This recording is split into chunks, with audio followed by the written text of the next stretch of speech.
So, I hear you're looking for a Faith PvP build. Hey there guys, what is up? It's me, Xeptha again, and I got a PvP build for you guys. I've used this many times in PvP, and it seems really broken and super strong, especially against mages and katana users, and let's be honest, that's basically what this whole game is. Right, let's not waste any more time, and let's get straight into it. Let's start off with the talismans. The first talisman we are going to be taking is going to be the Faithful Canvas Talisman. It's going to raise the potency of all incantations, meaning it's going to raise the damage of all incantations, regardless of if it's fire damage, lightning damage, whatever. As long as it's an incantation, we're going to increase the damage. Next up, the God tier incantation, the Radagon's icon. It shortens spell casting time, and in PvP, like, you really don't have that much time to be casting stuff. If this is going to make us cast even faster, then it's Gucci. Now for the last two talismans, you basically have like two options. You could either go defensive or offensive. If you go to Google and type all talismans wiki, you'll be able to see the list of all the talismans, and there are a lot of really good like defensive talismans and offensive talismans, and I'll let you pick for yourself, but this is just what I would recommend. I'd recommend the Spelldrake Talisman, and the reason why I'm going to recommend the Spelldrake Talisman is because, let's face it, you know, sorcery is basically like the hidden easy mode of this game.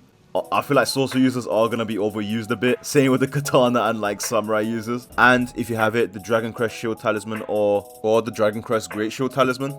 There are also other good talismans such as the Godfrey's Icon, but I don't really think you have time to charge your spells in PvP, and honestly the faster you are the better, so I'm not really sure how effective it's going to be. But like I said, there's a bunch of talismans out there that would be great, so definitely do go there and check it out yourself. But yeah, that's the talismans done, and let's move on to the armor. And as for the armor, I just recommend just to wear the highest thing you can that offers the most protection. We've given you a medium row. You'll at least want a medium row, because then you'd, you know, be able to dodge normally and not like a fat man. As for the seals, now I'm gonna be honest here, I don't really know, and I don't really know if there's a huge difference with the seals. I mean, so honestly, I think if you just take any one of these three, you'll be absolutely fine. But even the base one, even the first like seal is super good, as long as you like level up to S tier scaling. I think I got the best PvP weapon, and I'll explain why. Like, I think it's the Winged Scythe. I'm pretty sure you've heard of this weapon before. Yeah, it's right there.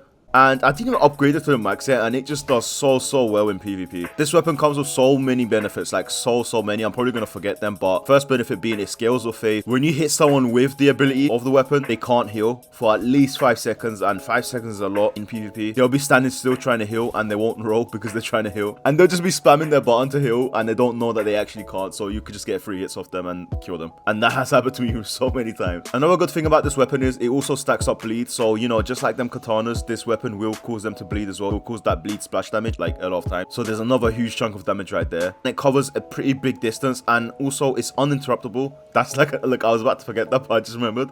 When you're doing it, I haven't really been interrupted yet. Obviously, you could still get hit, so if someone's doing like a major big attack on you, I wouldn't recommend doing it. And the reason why this ability is good is even if you miss the first slash, you'll probably get them with the second slash anyway. It has happened to me so many times where they roll out of the first slash, but then the second slash just comes hammering down on them. The Winged Scythe takes it for me. I know that there's other weapons out there for PvP that people are using, but they shoot out projectiles, and once you go into PvP, you're gonna notice how easy it is for people to dodge out your spells. All right, let's quickly go to the incantations. I don't want this video to be long, guys. I'm so sorry if it goes above 5 minutes, but I'm trying to make it as quick as I can. Okay, now for the spells, I don't have the maximum amount of memory slots, so if you do, that is perfect. What I'd recommend is, I don't know, maybe taking the fortification ones where you protect yourself against, like, you know, magic or physical damage even more, so when you go into that lobby, you're super tanked out and you are unkillable. If you don't know what to take, that's if you have no other options. I'm not saying take it, I'm saying if you don't have any options and you think everything else sucks, then, you know, those are there, and that would be a really good option for you to take if you have absolutely nothing else. Now, this ability I use as soon as I invade into another guy's lobby. It gives me increased attack and defense for a pretty long time. There's a talisman called the Old Lord's Talisman, and that's going to extend the spell's effect duration. So if you have no other talismans to take, or if you don't want to go too much on the defensive side, you can easily take that. That is going to extend the amount your attack and defense is boosted for, and it is going to be helpful for PVM as well. And next up, we want to take a healing ability, because at times in PvP, you will know that there's this awkward stage of like just bonus where you both keep your distance and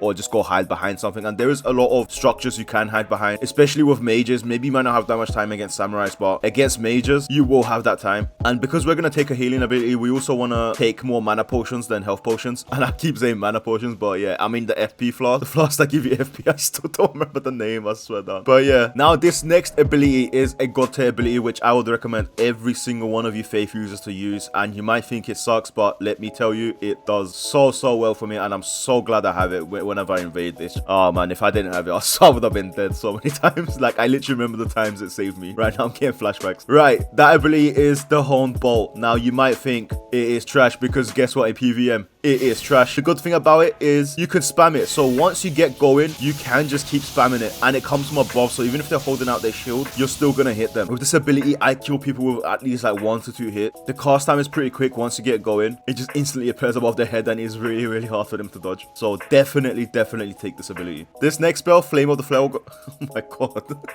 This next spell, the Flame of the Flail God, I use mainly against like samurais. It helps me zone them out. Let me just show it to you real quick. You spawn this fireball above your head and it just tracks them when you look onto it, and it allows you to make them play a bit more defensive and back off a bit, which is going to give you more time. So let's say if you want to heal, if you want to drink a potion or anything like that, it is super good. Now this next ability that I'm going to use is going to be the Frenzied Burst. The best way I can explain it is basically a sniper shot, and it goes super far. It goes to the maximum lock range, so as long as you're able to lock onto them, you're able to hit them. Now the reason why this is good is because when you first join someone's lobby, they ain't going to expect you to hit them from 10 miles away, so you know, you can cheese it a bit for the first couple of hits. I would say though, after the first couple times like you hit them and stuff, they will be able to dodge it easier. So but with this ability, you will never ever be at range. But I think it's sort of needed. I just wanted to say the Flame of the Fell God keeps the samurais at range, and I feel like the Elden Stars will keep mages, sorcery users busy. It shoots out a bajillion amount of stars. Let me just show it to you real quick. That is not it. So you charge up this thing, your guy like crouches and stuff, and he just shoots out this big beam of like one ball of star, but around that star is a bunch of stars shooting the same person at the same time. So now whilst this is tracking him and going on for 10 years, you have time. What I do is this is what I'm really famous for. Once I summon up the Elden Stars with my scythe, I just go and bomb rush them with the scythe. And I just try and hit them at the same time while they're trying to dodge all these stars. I'm just hitting them with the scythe, and if that doesn't work and they're still keeping a distance, I get close enough to use the horn bolt and then just spam that. Now there are some other good abilities over here, but I wouldn't recommend them. The lightning spear, it is one of the best projectile if you're thinking to take one of the fireballs or anything like that, don't just take the lightning spear. It is going to be better. It gets cast really quick and it travels super fast. If you want to take it, try it, take it. This is the one I'd recommend.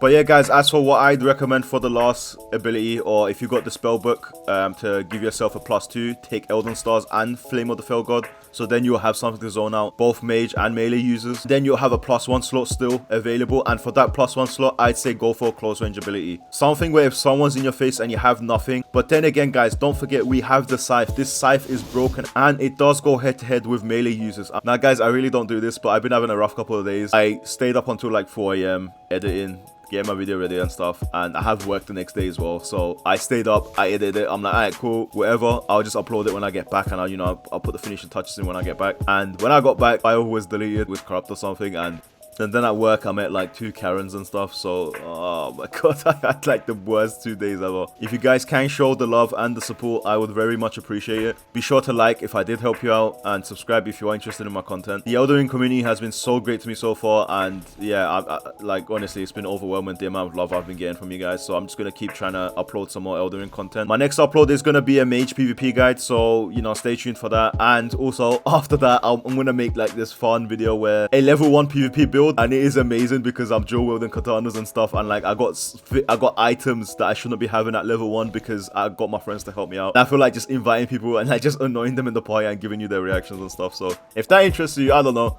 let me know what you guys think in the comments down below. Oh, and also before I go, sorry, I know I've been rambling on for too long, but if there is anything that I did miss out, any talismans, any spells, anything that you think that might be helpful that I did miss out, please do let us know in the comments down below. Let's help each other out. But yeah guys, until next time, see ya.